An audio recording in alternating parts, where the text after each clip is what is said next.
හරි මේ වීඩියෝ එක අපි කතා කරමු මෙන්න මෙතන තියෙන මේ rectangular grid tool කියන එක. මේක ලේසියි ඔයාලා ලේසියෙන්ම වගුවක් chart එකක් වගේ ගහ ගන්න ඕන නම් මොකක් හරි එකකට මේක use කරලා අපිට වැඩේ කරගන්න පුළුවන්. මේක ලොකු දෙයක් නෑ මෙහෙම ඇඳගත්තා.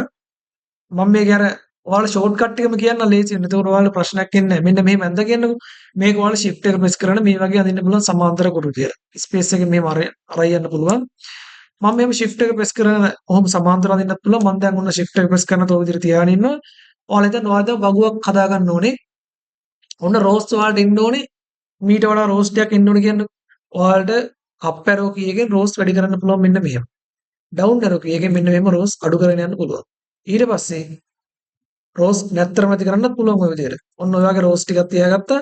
columns ගාන වැඩි කරන්න ඕන නම් ඔයාලට column ගාන වැඩි කරන්න පුළුවන් මෙන්න මේ විදිහට right arrow key එකෙන් මෙන්න මෙහෙම column වැඩි කරන්න පුළුවන්.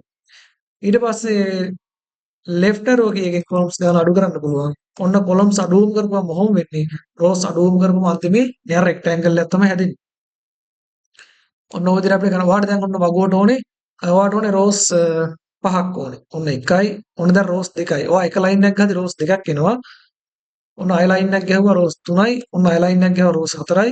ඔන්න අය line එකක් ගැහුවා rows 5යි. දැන් ඔයා ගණන් කරලා බලන්න 1යි 2යි 3යි 4යි 5යි rows 5ක් එනවා. rows 5ක් එන්න නම් ඔයාට තේරෙන්න ඕනේ ඔයා line 4යි ගහන්න ඕනේ. ඔයාට rows 6ක් එන්න ඕන නම් ඔයා line 5යි ගහන්න ඕනේ. එතකොට ඒ විදිහට හැදෙනවා. ඊට පස්සේ ඔන්න ඊළඟට තියෙනවා right arrow key එක press කරන්න. right arrow key එක press කරපුවාම ඔන්න දැන් ඔයාලට columns 3යි එන්න ඕනේ. 1යි 2යි. ඔන්න මං line දෙකක් ගහද්දි columns 3 ආවා. right arrow key එක press කරලා. එතකොට ඔන්න දැන් columns 3යි rows 5යි. ඔන්න ඔය විදිහට ලේසියෙන් ඔයාලට වගුව ගහ ගන්න පුළුවන්. තව දෙයක් කියන්න මෙතනදී ඔයාලට මේක group වෙලා තමයි එන්නේ මේ. group වෙලා තියෙන්නේ. ඔයාලට group selection tool එක දැන් ඔයා හිතන්න ඔයාගේ මෙන්න දැන් මෙතන තීරුවේ යන්නේ මේ පේලේ යන්නේ මොකක් හරි numbers ටිකක් යන්නේ කියලා හිතන්නකො මෙච්චර ඉඩක් වාට ඕනේ නැහැ. group selection tool එකට ගිහිල්ලා ඔයාලට පුළුවන් shift එක press කරගෙන පැත්ත ක්ලික් කරන්න. shift එක press කරලා මේ line එක select කරා. පොඩ්ඩක් මෙයාව මෙහෙම try යන්න පුළුවන්. මේ පැත්ත වල numbers ටිකක් යන්න. හරි මෙතන ඔයාලට යන මොකක් හරි description එකක්. ඒතකොට ඒකට පොඩි ඉඩක් ඕනේ. මෙතන මොකක් හරි price එකක් කියන්නේ. price එකට එච්චර ලොකු ඉඩක් ඕනෙත් නැහැ. ඔයාලට පුළුවන් මෙතන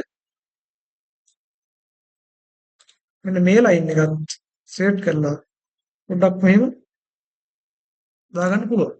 ඔන්න ඔය විදිහට ඔයාලට වගුව ගන්න පුළුවන්. මෙතන numbers එක මොකක් හරි number යන්නේ. ඊට පස්සේ මෙතන description මෙතන price කියලා දාලා හදා ගන්න පුළුවන්. මේක දැන් මේකෙත් ඔයාලට මේක පොඩ්ඩක් වැඩි වෙන්න ඕන නම් ඔන්න ඔය විදිහට හදා ගන්න පුළුවන්. මේ lines ගන්න හදා ගන්න පුළුවන්. ඔය විදිහට ලේසියෙන් ඔයාලට වගුව හදා ගන්න පුළුවන්.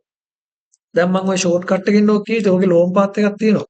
මෙන්න මෙතන ඩබල් ක්ලික් කරන්නකෝ. ඊට පස්සේ මෙන්න එනවා ඉතින් ලොකු chart එකක්. මේ chart එකෙන් කියන ටික තමයි අර ෂෝට් කට් එකෙන් මම ඔයාලට කරලා පෙන්නන්නේ. ඔයාලට අර වගුව එන්න ඕනේ පරාසය වලට මේකෙන් width එක කොච්චරද height එක කොච්චරද කියලා මෙතනින් select කරගන්න පුළුවන්. ඇඳෙන්න ඕනේ මෙන්න මේක වැඩි ගණන් ගන්න එපා. මේක තියෙන්නේ මොන පැත්තේ නම් ඇඳෙන්න කියලා. ඒක මොන පැත්තේ දැන් ඇඳුනත් අන්තිමේ අපිට බලා ගන්න වෙන්නේ අර වගේ වගුවක් තමයි. එහෙනම් ඒක වැඩි හිතා ගන්න එපා. හිතන්න යන්න ඕනේ නැහැ ඒක. horizontal divides කියන්නේ මෙතන rows කීයක් දෙන්න ඕන කියලා අහන්නේ මේ. ඊට පස්සේ මෙතන vertical divides කියන්නේ column කීයක් එන්න ඕනද කියලා එක අහන්නේ මේ. ඊට පස්සේ මෙතන fill grid කියන එක ඔයාලා මෙතන තියෙන color එකෙන් grid එක වගුව fill කරලා අඳින්නත් පුළුවන්. නැත්නම් ඔයාලට අර කොටු වලට කැමති colors වෙන වෙනම දෙන්නත් පුළුවන්. ඔන්න ඔය ටික තමයි මේකෙදි කතා කරන්න තියෙන්නේ. ඉතින් මේ chart එකෙන් ඔයාලට අඳින්න දෙයක් නැහැ. මම short cut වලින් මේ වගුව හදාගන්න ඔයාලට කිව්වා. ඔච්චර තියෙන ඉතින් මේ rectangular grid tool එකේ ඔය ටික ප්‍රැක්ටිස් කරලා තියාගන්න. ඒක ලේසියෙන් ඔයාලට ටක් ගාලා chart එකක්වත් ගහගන්න පුළුවන්. හරිද අපි ඊළඟ වීඩියෝ එක හම්බෙමු. channel එක subscribe කරලා නැත්නම් ඒක subscribe කරලා තියාගන්න. ඉස්සරහට ටික ටික දැන් අපි අමාරු පුරුදු වල ඉස්සරහට යනවා. අපි එහෙනම් ඊළඟ වීඩියෝ එක හම්බෙමු. good luck හැමෝටම.